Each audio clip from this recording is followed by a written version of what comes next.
করা, মারে খুশি করা, ভাইরে খুশি করা, চাচারে খুশি করা হইল তোমার লাগি সবচেয়ে বড় ঈদ। নাম্বার 4 হইল যে সমস্ত মানুষরা বড়র হক মারিয়া ঈদগাহ যাইছে, ভাইয়ের হক ভাইয়ে মারিয়া ঈদগাহ যাইছে, ভাইয়ে বোনের হক মারিয়া ঈদগাহ যাইছে, যারা এতিমর হক মাল খাইয়া ঈদগাহ যাইছে, যারা বন্ধু আইল খাসাত দিয়া এরা হাটিয়া ঈদগাহ যাইছে, যারা মানে কম দিয়া ঈদগাহ যাইছে, ঠগাইয়া ঠগরা ফলরে আজকে ঈদগার মাঠে আল্লাহ রব্বুল আলামিন কখনো মাফ করে দিবে না। যত বড় মুসদ্দরও, যত বড় নামাজিও, যত বড় যাকাতিও, যত বড় তাহাজ্জুদ গুজারিও, অন্যর হক, ইমামের হক এখন পর্যন্ত বহু বসিত ইমাম হলর হক আছে না নি?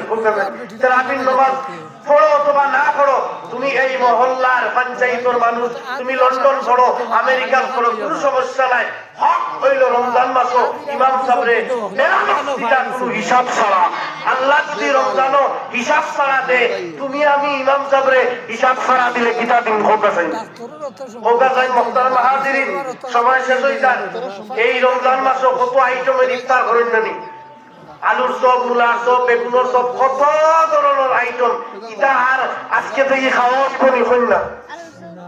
আজকে কোন আপনার বউরে পঞ্জাব আজ মূলার চপ বানাইও দেখো মারতো পারে, কিন্তু রোজা মাসও সারা রোজা রাখিয়া কষ্ট ভাত নাই পেটো, তোর মধ্যে আলুর চপ, মূলার চপ, কতটা চপ বানাইতে খালি বানা লাগে। সুবহানাল্লাহ। এটা হইল বেলামস খাওয়ার কারণে বানা লাগে। আল্লাহ যদি এই রমজান মাসে বেলামস খাওয়ার বেরি সব দিত, ইমাম সাহেবরে 8,000 আর 10,000 দিলে কিতা দিবা? মাসুন না ফেলে।